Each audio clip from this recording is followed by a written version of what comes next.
The Grand Chamber of the Galactic Council was the largest structure ever built by intelligent life. It floated at the center of known space, a massive station where thousands of species gathered to decide the fate of worlds. Crystal walls rose hundreds of meters high. Strange lights danced across alien metals. Representatives from 900 civilizations sat in their designated sections. Watching the small figure who stood alone on the speaking platform below, Ambassador Kong Yuna, was not an impressive sight by galactic standards. She stood barely over 1.5 meters tall. Her black hair was tied back in a simple style. Her dark eyes were calm and steady.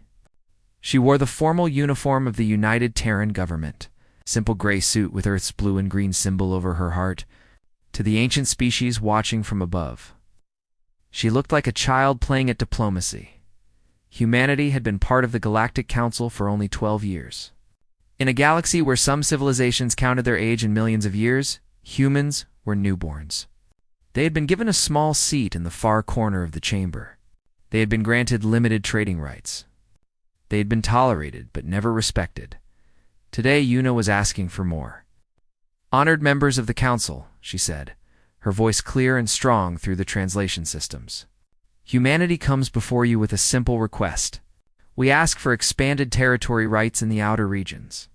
We ask for fair trading access with all member species. We ask only for what galactic law promises to every member civilization." She paused and looked up at the thousands of alien faces watching her. Some had scales. Some had feathers. Some had no faces at all, just masses of tentacles or glowing energy fields. None of them looked friendly. "Earth has followed every rule," Yuna continued. "We have paid every tax. We have honored every treaty. We have asked for nothing that is not already ours by right. We simply ask that the Council recognize what we have earned." High Counselor Vorn leaned forward in his elevated seat. He was a tall creature with pale blue skin and 4 arms. His species, the Eldari, had ruled the Council for 3,000 years. He looked down at the human ambassador the way someone might look at an insect that had wandered onto their dinner plate. "You ask for much, little human," Vorn said. His voice echoed through the chamber. "Your species has been walking upright for what? A few 100,000 years? My people were building starships when yours were still living in caves and hitting each other with rocks." Laughter rippled through the chamber. Dozens of alien species found this very funny. Yuna did not react. Her face remained calm and professional. "With respect, High Counselor," she replied, "the age of a species does not determine its rights under galactic law. The law is clear. We meet all requirements for expanded membership."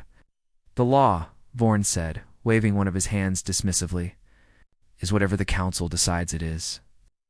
From the section reserved for the Koran Dominion, a harsh voice interrupted. "I have heard enough of this." Commander Reth stood up from his seat. He was massive, nearly 3 meters tall, covered in thick green scales. His people were warriors, proud and violent. They had conquered 11 species before joining the Council. They viewed humanity as barely worth noticing. "The Sigma Reach system," Reth growled. "Humans claim it. They have built a colony there. 30,000 of their kind living on a world they have no right to possess." Yuna turned to face him. "The Sigma Reach was unclaimed territory when we arrived. We followed proper procedures. We filed all required documents. Our claim is legal and recognized." "Legal?" Reth laughed, a harsh and ugly sound. "The Sigma Reach contains rare minerals worth more than your entire species has produced in its short existence. You expect us to let primitives control such wealth? It is not a matter of expectation," Yuna said. "It is a matter of law." Reth began walking down from his section, his heavy footsteps echoing through the suddenly quiet chamber. Guards along the walls watched but did not move. Counselor Vorn watched with a small smile on his blue face. "Law," Reth repeated, stopping directly in front of Yuna. He towered over her, his shadow blocking out the lights above. "Let me tell you about law, little human. The law is simple. The strong take, the weak give. Your species is weak. You will give us the Sigma Reach, or we will take it." Yuna did not step back. she did not lower her eyes. She looked up at the massive alien and spoke in a steady voice. The United Terran government refuses your demand. The Sigma Reach is human territory. Any attempt to take it by force will be considered an act of war. For a moment, silence filled the chamber. Then Reth moved. His arm swung in a wide arc. The back of his scaled hand struck Una across the face with terrible force. The crack of breaking bone echoed through the grand chamber. Una fell to the ground, blood pouring from her mouth and jaw. Nobody moved to help her. The guards stood still. High Counselor Vorn watched with cold amusement. Across the chamber, representatives of 900 civilizations sat in silence. Some looked uncomfortable. Most looked entertained. Reth stood over the fallen ambassador, his teeth showing in what might have been a smile. That is my answer, human. Go back to your little planet. Tell your people what happens when primitives forget their place. On the ground, Una moved slowly. Blood dripped from her broken jaw onto the polished floor. With painful effort, she pushed herself up to her knees. Then, somehow she stood. She did not cry. She did not beg. She did not call for help that would never come. She simply stood there, blood running down her face, and looked at the alien who had struck her. Then she looked up at High Counselor Vorn. Then she looked around at all the species, who had watched in silence. Her eyes were not afraid. They were not angry. They were simply taking note, remembering, recording. What the council did not know was that Una's neural implant had captured everything. Every moment of the assault, every face that had watched and done nothing, every laugh and every smile. The transmission had already reached Earth.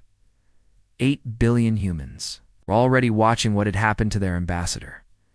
Una wiped blood from her lips and spoke, her broken jaw making every word painful. You will remember this day, Reth laughed. Vorn smiled.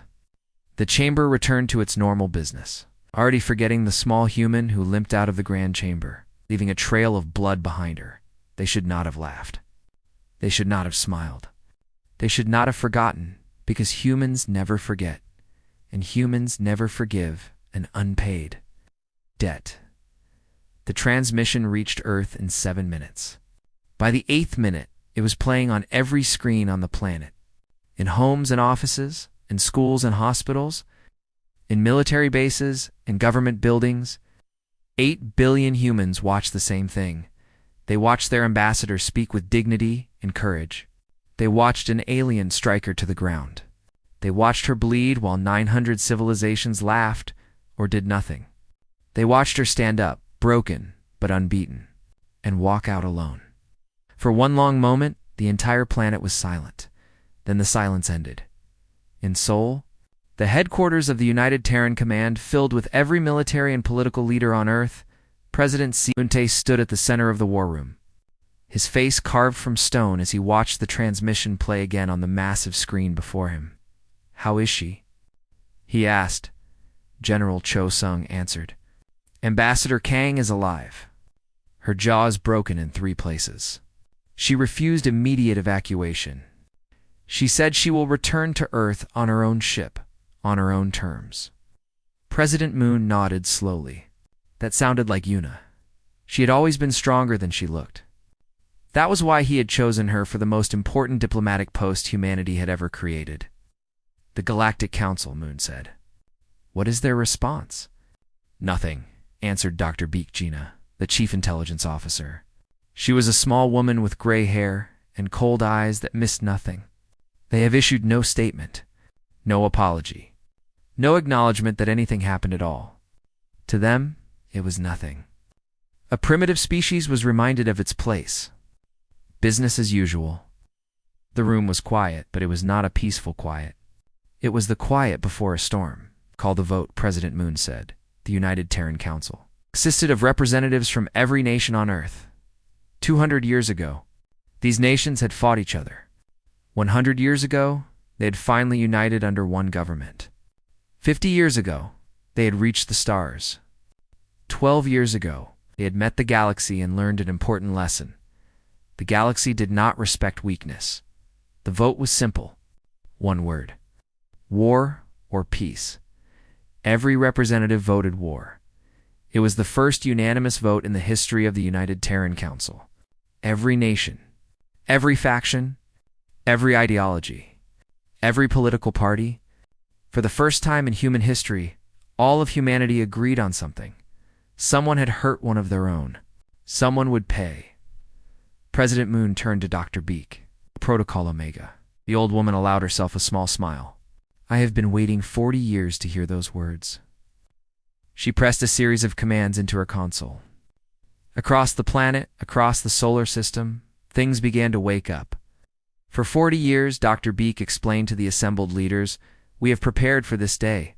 When we first made contact with the galaxy, we learned what we were dealing with.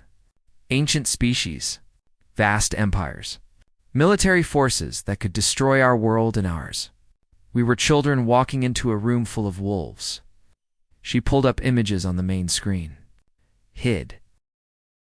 Den facilities. Secret shipyards. Weapons research stations buried deep underground or floating in the darkness between planets. So we lied, she continued. We pretended to be exactly what they expected. Primitive. Weak. Harmless. We let them laugh at us. We let them dismiss us. And while they were busy feeling superior, we built. Admiral Parkday stepped forward. He was a tall man, with silver hair and a scar across his left cheek from battles fought long ago. He had commanded ships in Earth's unification wars. He had spent the last 20 years preparing for a war he hoped would never come. The galaxy believes we have 12 patrol vessels, he said. Old ships. Weak weapons. Barely capable of defending our own system. He pressed a command, and the screen changed. Numbers appeared. Ship counts. Fleet positions. Weapons systems. We have 200 warships in the 1st Expeditionary Force alone. We have 3 more fleets in reserve. Our weapons technology matches or exceeds anything the Council has. Our ships are faster. Our crews are better trained. We have spent decades preparing for exactly this moment. General Cho Sung added his voice. Our ground forces number in the millions. Every soldier has trained for combat against alien species. We know their weaknesses. We know their fears. We know how they think and how they fight. President Moon looked around the room at the faces of humanity's leaders. He saw no fear. He saw only cold determination. Then we are ready, he said. Admiral Park, you will command the first strike. General Cho, prepare your ground forces, Dr. Beak. I want intelligence on every Council species, especially the Koran Dominion. He paused and looked at the screen, where the image of Ambassador Kong's bloody face still waited. They should know what they have started. 3 hours later, the message went out on every frequency the galaxy used. It reached every inhabited world, every space station, every ship. It was simple and short. This is the United Terran Government. The Galactic Council has drawn first blood against humanity. Our ambassador was assaulted while your representatives watched and did nothing. We did not seek this war, but we will finish it. To those who struck our people, we are coming. To those who stood silent while our ambassador bled, your silence has been noted. Humanity remembers, and humanity repays all debts. Across the galaxy, alien intelligence officers worked frantically to verify the claims in the message. They searched for the hidden fleets. They scanned for the weapons. They analyzed the transmission for signs of deception. They found no deception. The ships were real. The weapons were real. Everything was real. On the Koran Dominion's military command station, Commander Reth received the reports with growing disbelief. His scales had turned a pale shade of green, the color of fear in his species. 200 warships, his advisor said quietly. And these are only the ones we can detect. There may be more. It's impossible, Reth whispered. They are primitives. They had 12 ships. 12 old, weak ships. They lied, Commander. They have been lying since the day they made contact with us. Reth thought about the human ambassador. The small woman he had struck. The blood on the floor of the Grand Chamber. The look in her eyes as she stood up and faced him. She had not been afraid. He realized that now. She had not been surprised or shocked or desperate. She had been waiting, watching, recording. The entire galaxy had underestimated humanity. They had seen a small species, young and weak, and they had assumed that was all there was. They had not considered that humans might be smart enough to hide their true strength. They had not imagined that humans might be patient enough to wait for the right moment. They had not understood what humans really were. On High Counselor Vorn's private station.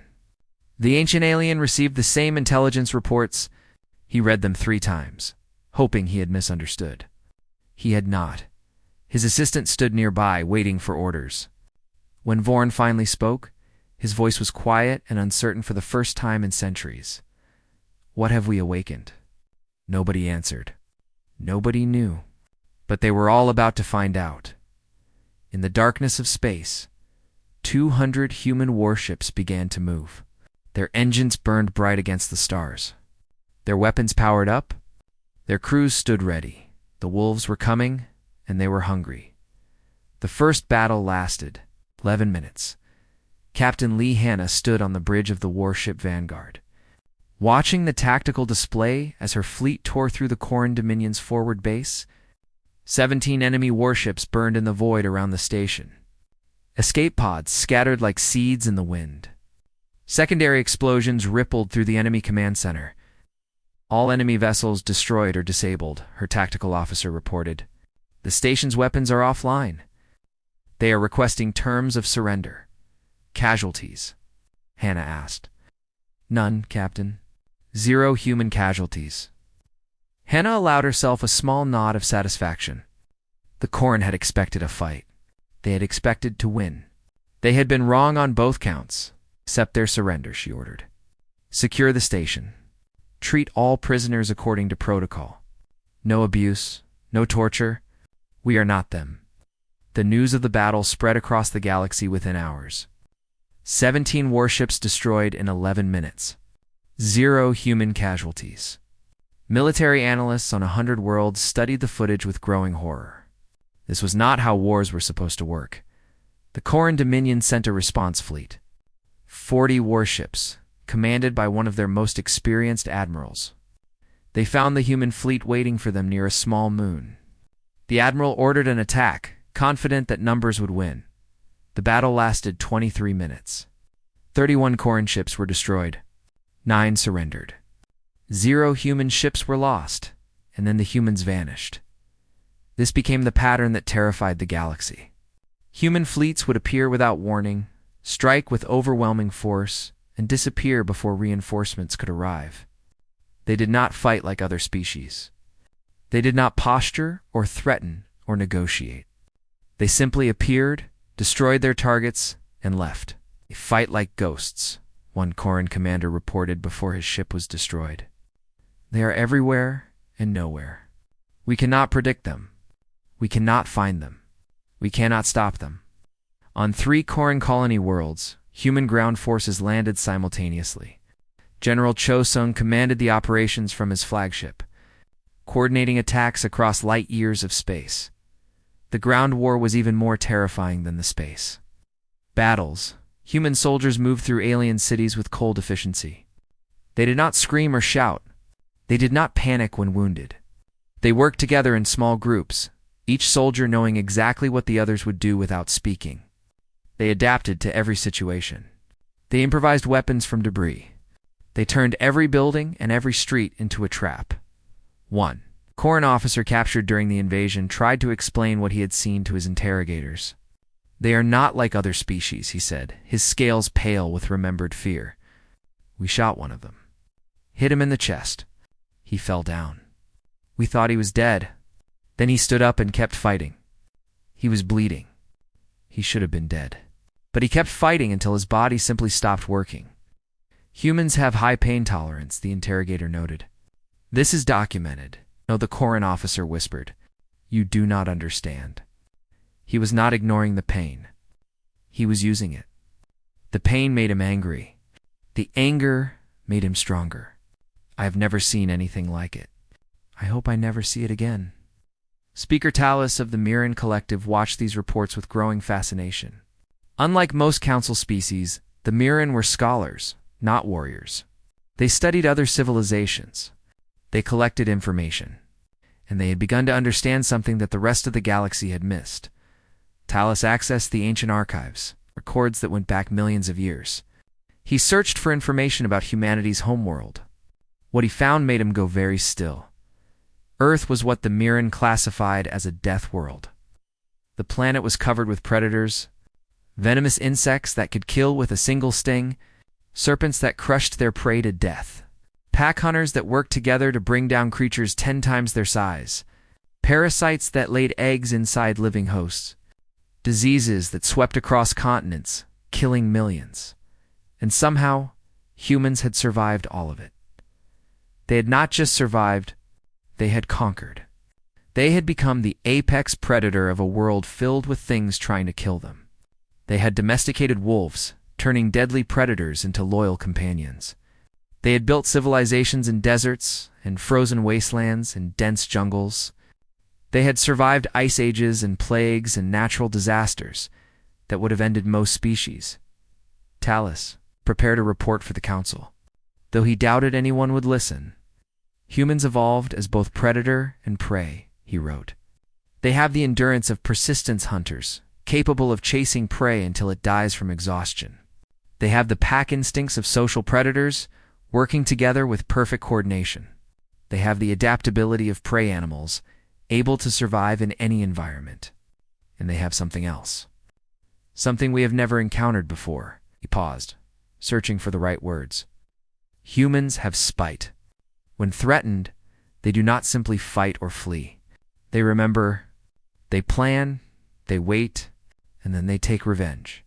Not from anger, though they feel that too, but from a cold, patient determination to make their enemies pay. They will sacrifice their own comfort, their own safety, even their own lives, simply to ensure that those who wronged them suffer in return. He concluded his report with a warning. We have made a terrible mistake. We treated humans as primitives because they were young and small and weak. We did not realize that their weakness was a mask. We did not understand that they were hiding their true nature, waiting for the moment when they would reveal themselves. That moment has come, and now we must face the consequences of our arrogance.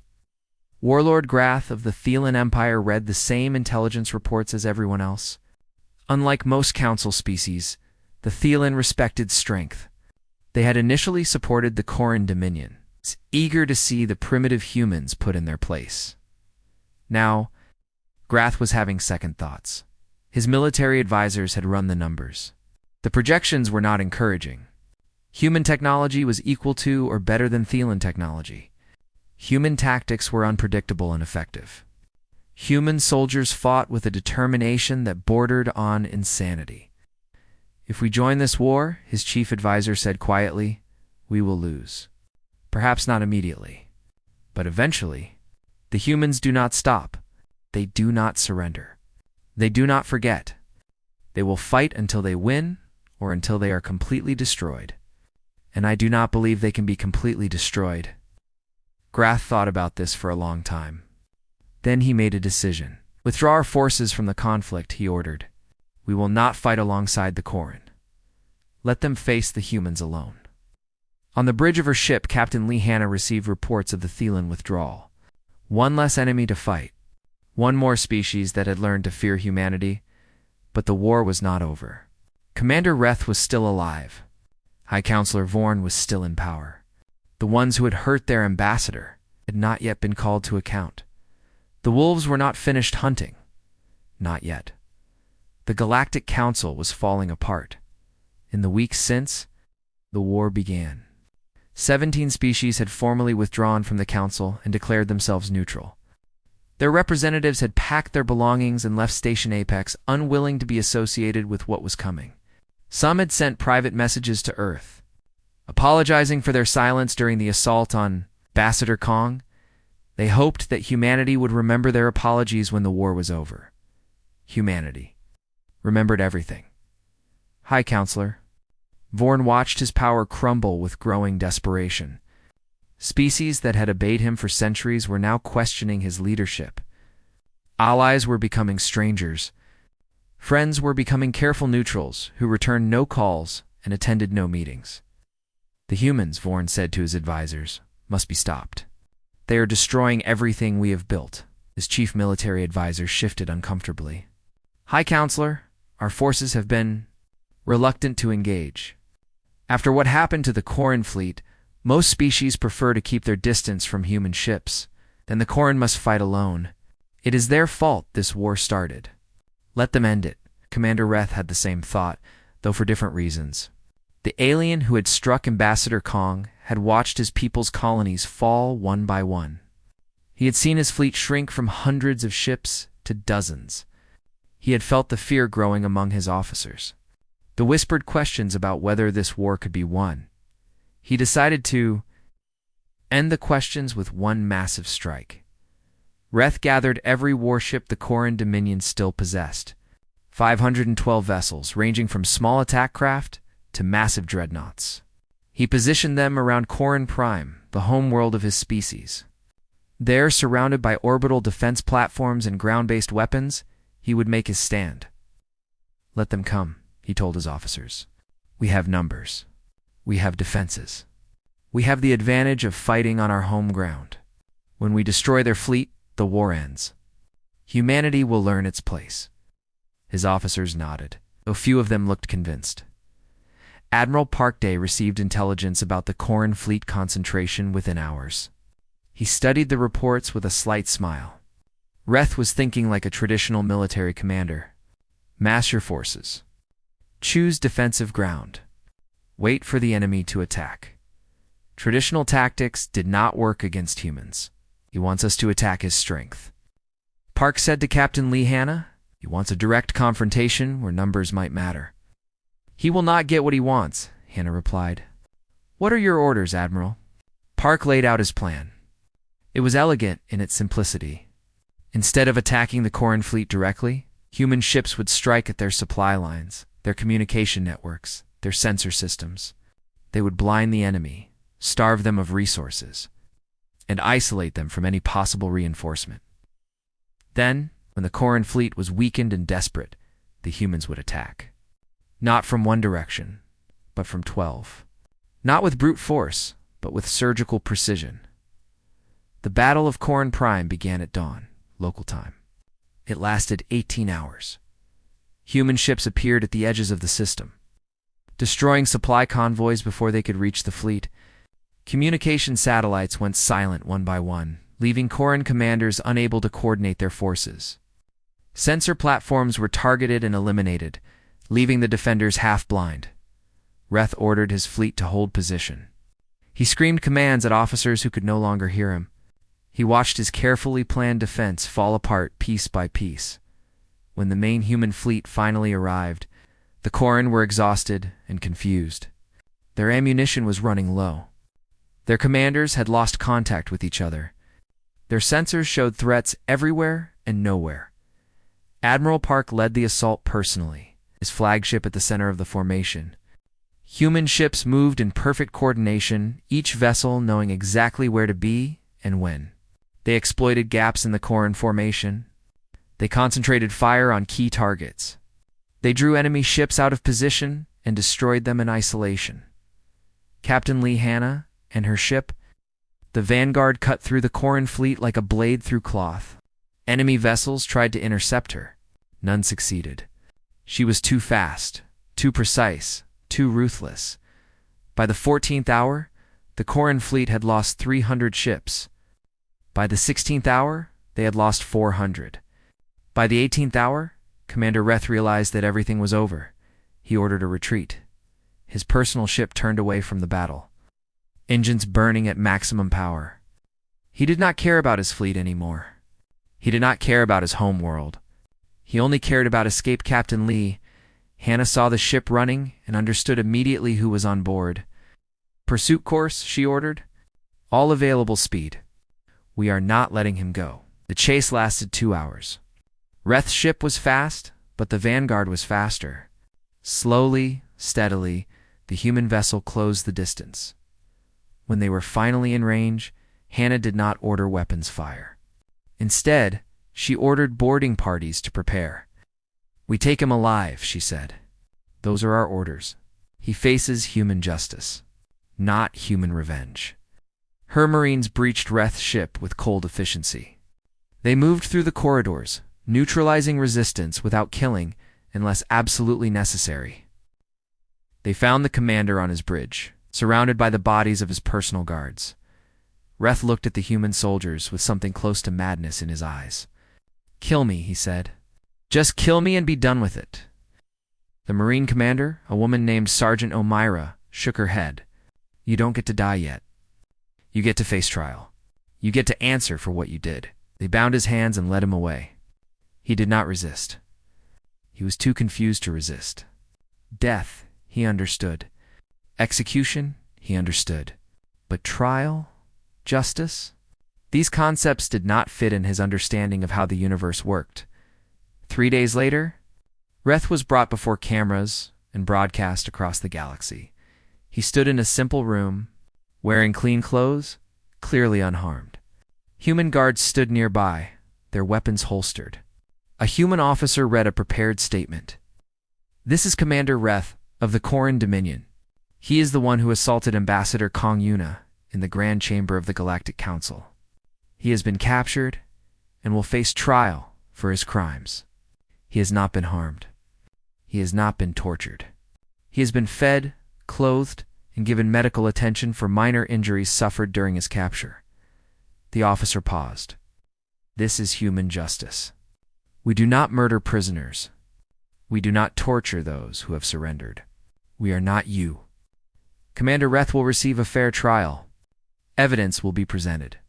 He will be allowed to defend himself. And when he is found guilty, his sentence will fit his crime." The broadcast ended. Across the galaxy, billions of beings watched in confusion. They had expected savagery. They had expected revenge. They had expected humans to behave like every other species, would have behaved with such power and such cause for anger instead. They saw something that frightened them far more than brutality would have. They saw control. They saw discipline. They saw a species that could destroy its enemies completely and chose not to. They saw mercy from a position of absolute strength, and they realized that they did not understand humans at all. On Station Apex, High Counselor Vorn received an ultimatum from Earth. He had 48 hours to surrender himself for trial, or the human fleet would come for the Council itself. The ultimatum was not a threat. It was a simple statement of fact. The wolves had caught their prey. Now they were coming for the rest of the pack. High Counselor Vorn tried to run. In the final hours before the ultimatum expired, he gathered his most loyal servants and his most valuable possessions and boarded a private ship. His plan was simple: escape to the far edges of the galaxy, find a world where humans would never look for him, and wait for this storm to pass. He never made it off Station Apex. His own guards stopped him at the airlock. They were not human. They were members of 3 different council species, officers who had served Vorn faithfully for decades. Now, they stood in his way, their weapons raised. "What is the meaning of this?" Vorn demanded. "I am the High Counselor. You serve me." The senior guard, a tall creature with silver scales, shook his head slowly. "We serve the Council, High Counselor. We served order and law and civilization. You have destroyed all of those things. Because of your arrogance, because of your silence, when Ambassador Kang was struck down, the galaxy burns. You cannot do this." "We are. The humans want you for trial. We have decided to give you to them. Perhaps, if we show them that we understand justice, they will show us mercy." Vorn was taken to a holding cell. He screamed. He threatened. He promised rewards and punishment. None of it mattered. The guards simply locked the door and walked away. When the human ship arrived to collect him, Vorn had stopped screaming. He had stopped doing much of anything. He sat in the corner of his cell, staring at nothing, trying to understand how everything had gone so wrong. Ambassador Kong Nuna returned to Station Apex 1 week later. Her jaw had healed mostly. Doctors had offered to remove all traces of the injury. She had refused. She kept a small scar, a thin line along her chin, as a reminder of what had happened. She did not want to forget. She did not want anyone to forget. The grand chamber was quiet when she entered. Every seat was filled. Representatives from hundreds of species watched as the small human woman walked across the floor where her blood had once spilled. Nobody laughed this time. Nobody smiled. Nobody whispered jokes about Premius. They rose. All of them. 900 civilizations stood in silence as Kang Yuna passed. It was not ordered. It was not planned. It simply happened. A spontaneous acknowledgement of something they had all learned too late. Respect was not given. It was earned. Yuna walked to the speaking platform and turned to face the chamber. For a long moment she said nothing. She simply looked at them, these ancient species who had once dismissed her kind as children. "I stood here not long ago," she finally said. "I asked for nothing but what galactic law promised. I was struck down for my trouble. I bled on this floor while you watched." She paused, letting the words sink in. "Some of you laughed. Some of you smiled. Some of you simply did nothing.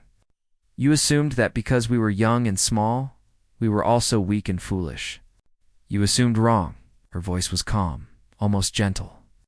"That made it worse somehow. We did not want this war. We came to the stars hoping to find friends. We found something else. We found species who measured worth in age and power. We found civilizations that had forgotten what it meant to earn respect. We found a galaxy that needed to remember an important lesson." She looked around the chamber one more time. "The lesson is this: never mistake patience for weakness. Never assume that silence means fear. And never, ever strike someone without expecting to be struck back." The trial of High Counselor Vorn and Commander Reth took place 1 month later. It was held on Earth, in a courthouse in Seoul, broadcast across the galaxy for all to see. The trial was fair. That was the part that confused most alien observers. Human lawyers presented evidence. Alien defenders were provided and allowed to argue on behalf of the accused. Witnesses testified. Records were examined. Every legal protection was honored. Both defendants were found guilty. The evidence was overwhelming. The assault had been recorded from multiple angles. The silence of the council was documented. There was no reasonable doubt. The sentencing was where humans truly surprised the galaxy. Death would have been expected. Most species executed those who committed such crimes. Torture would have been understood. Many civilizations believed in making examples of their enemies. Humanity chose neither. Vorn and Reth were sentenced to exile on a barren moon at the edge of explored space. They would live out their remaining years in a small habitat alone, except for each other. They would have food, water, air, and basic comforts. They would have nothing else. No power, no servants, no influence. Just time to think about what they had done. The galaxy watched this mercy and did not know what to make of it. "Why?" asked Speaker Talus of the Mirren Collective. He had traveled to Earth to observe the trial and its aftermath. "You had the power to destroy them. You had every reason for revenge. Why show mercy?" President Moontae considered the question carefully before answering. "Because we could," he said. "Any species can destroy its enemies. Any species can take revenge. That proves nothing except that you have power. Mercy, true mercy, requires strength. It requires confidence. It requires believing that you are secure enough in your own values, that you do not need to become a monster to defeat monsters." He paused. "We wanted the galaxy to understand what kind of species we are. Not conquerors. Not destroyers. Just humans. We will defend ourselves. We will fight when we must. But we will not lose ourselves in the process." The new treaty was signed 3 months after the trial. Humanity took a permanent seat on the High Council, equal to the most ancient civilizations. New rules were written into galactic law. Any assault on a diplomatic envoy from any species would be considered an act of war against the entire council. The rules had changed. More importantly, attitudes had changed. Ambassador Kang Yuna became the first human to serve as a permanent representative to the council. She walked the halls of Station Apex without fear. Aliens who had once laughed at her now stepped aside when she passed. Some nodded in respect. Some even bowed. She accepted none of it with pleasure. Respect bought through war was a sad thing. She hoped that someday humanity would be respected simply for who they were, not for what they could destroy. On the day the treaty was signed, Eunice stood at the viewport of her ship, looking out at the stars. Admiral Parkday stood beside her, his uniform decorated with new medals he had never asked for. "They will never underestimate us again," he said quietly. Eunice shook her head. "That was never the point, Admiral. We did not fight this war to be feared. We fought it because we had to. Because standing silent when evil happens makes you part of the evil." She touched the scar on her jaw, the one she had chosen to keep. "They struck first. We struck last. And then we offered peace. Let them remember that. Let them remember that humanity knows how to end wars, but also knows how to end them with honor." Park nodded slowly. He understood. The war had been necessary. The victory had been earned. But the real test would come now in the long years of peace that followed. Could humanity remain what it had always been? Strong but fair. Powerful but just. Capable of terrible war and profound compassion? He looked at Una, at the small woman who had stood up after being struck down. Who had looked into the eyes of those who hurt her and promised them nothing but truth. "They will remember," he said. Yes, Una agreed. "They will, and so will we." Ow. She turned back to the stars. To the vast galaxy that had once looked at humanity with contempt and now looked at them with something else. Not quite fear. Not quite respect. Something in between. Perhaps, she thought, that was a good place to start. The stars waited. The future waited. And humanity walked forward to meet it, neither slaves nor masters. Neither victims nor conquerors. Just human. That was enough.